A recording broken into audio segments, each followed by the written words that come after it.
দর্শক, চাল নিয়ে দীর্ঘদিন ধরে খুচরা এবং পাইকারি বাজারে চলছে চালবাজি। এ বিষয়ে আরো বিস্তারিত জানাতে কুষ্টিয়া এবং নওগাঁ থেকে যুক্ত হচ্ছেন সহকর্মী শরীফ বিশ্বাস এবং হারুনুর রশিদ। শুরুতে যেতে চাই কুষ্টিয়ায় শরীফের কাছে। দেখতে পাচ্ছি যে আপনি একটি আড়তের সামনে দাঁড়িয়ে আছেন, সেখানের পাইকারি এবং খুচরা বাজারের মধ্যে কেমন পার্থক্য দেখছেন? ক্রেতা বিক্রেতারা কি বলছে?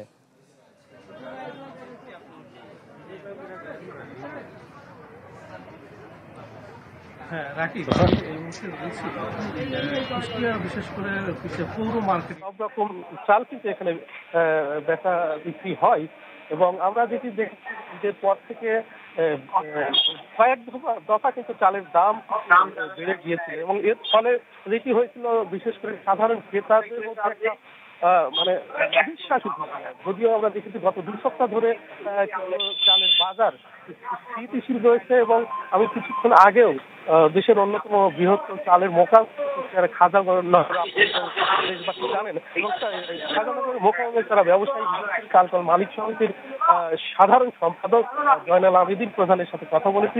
তিনি জানাচ্ছিলেন যে গত 2 সপ্তাহ ধরে এই মোকামে চালের বেচা কেনা নেই, অর্থাৎ যে গত 2 সপ্তাহ ধরে কিন্তু এই মোকামে চালের বেচা কেনা নেই, অর্থাৎ ঢাকা সহ দেশের বিভিন্ন প্রান্ত থেকে যে সমস্ত ব্যাপারীরা তারা কিন্তু এখানে চাল কিনতে আসতেন, সেটা কিন্তু তার পরিমাণ কিন্তু অর্ধেক নেমে এসেছে এবং তারা জানিয়েছেন যে এই মুহূর্তে কিন্তু চালের বাজার মানে স্থিতিশীল রয়েছে এবং যেহেতু মাস শেষের দিকে হয়তো মানে বিশেষ করে যারা চাল কিনে থাকেন তারা কিন্তু খুব একটা কিনছেন না, খুব প্রয়োজন ছাড়া হয়তো 10-15 কেজি করে কিনছেন, আগে যেখানে 1 থেকে 2 বস্তা করে কিনছেন তারা কিন্তু এখন কিনছেন কম।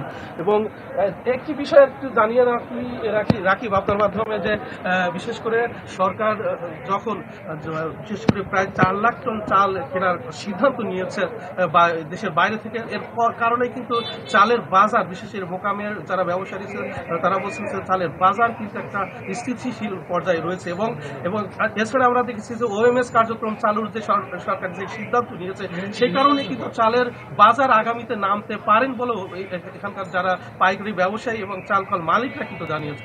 রাকিব, শরীফ আপনাকে ধন্যবাদ। হারুন, আমরা দেখছিলাম যে রাজধানী ঢাকা, কুষ্টিয়া সহ সারা দেশে কিন্তু চালের ঊর্ধ্বগতি আমরা প্রত্যক্ষ করছি। আপনি নওগাঁয় কি অবস্থা দেখছেন? সেখানকার পাইকারি কিংবা মিলাররা কি বলছেন? জি, আসলে আপনি নিশ্চয়ই বুঝবেন যে দেশের বাজারে কোনো পণ্যের দাম বাড়লে সেটি সহনীয় জায়গায় আসার যে নজির সেটি খুব বেশি যে নেই বাংলাদেশের প্রেক্ষাপটে সেটি কিন্তু বলা চলে। কারণ কোরবানির পরে চালের যে দাম বেড়েছিল 5 থেকে 6 টাকা বা 7 টাকা পর্যন্ত, সেটি কিন্তু এখন পর্যন্ত কমেনি বলা চলে। যদিও বা বেশ কিছুদিন আগে সরকারের তরফ থেকে বলা হচ্ছিল যে আসলে চালের দাম কমেছে, কিন্তু এখন পর্যন্ত কমেনি। আজকের বাজার দরও যদি আপনাকে বলি যে কাটারি সবচাইতে ভালো যেটা, অর্থাৎ যেটা শর্টার বলা হয়, সেটি 78 থেকে 80 টাকায় বিক্রি হচ্ছে প্রতি কেজি। যেটি নন শর্টার সেটি বিক্রি হচ্ছে 76 থেকে 78 টাকা।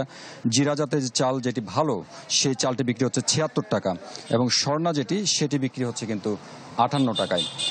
তবে একটি বিষয় যে চাল কিছুদিন আগে দাম বাড়বার পরে সরকারের তরফ থেকে আসলে আমরা বিভিন্ন রকম অভিযান দেখেছি, অর্থাৎ যারা খুচরা ব্যবসায়ী আছেন বা চূড়ান্ত ভোক্তা আছেন তাদের পক্ষ থেকে অভিযোগ করা হচ্ছিল যে মিলগুলোতে প্রচুর পরিমাণে ধান মজুত করা হয়েছে, যার কারণে মিলাররা এখন অজুহাত দিচ্ছেন যে ধানের দাম বাজারগুলোতে বেশি, সেই অজুহাতে তারা দাম বাড়িয়েছিলেন। এরপরই কিন্তু সরকার তরফ থেকে বিভিন্ন জায়গায় অভিযান চালানো হয়। বলা যায় যে নওগাঁর বিভিন্ন জায়গায়, সদর উপজেলা, মহাদেবপুর, আত্রাই, এই জায়গাগুলোতে আসলে প্রায় 8 থেকে 9টি অভিযান করা হয় এবং প্রত্যেকটি মিলেই কিন্তু প্রচুর পরিমাণে ধান মজুত পাওয়া গেছে, যেগুলোর বিপরীতে 1 লাখ টাকা, 50,000 টাকা এরকম জরিমানা করার যে নজির সেটিও কিন্তু আমরা দেখেছি।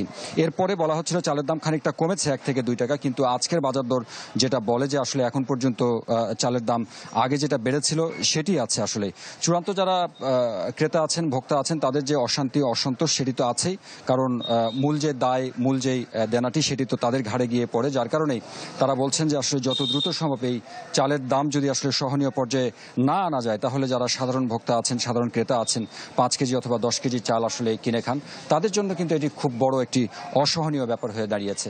মোটামুটি এরকমটা ছিল। আগামীতে আসলে চালের বাজার কোন দিকে যায় সেটি হয়তো অন্য কোনো দিন জানানো যাবে।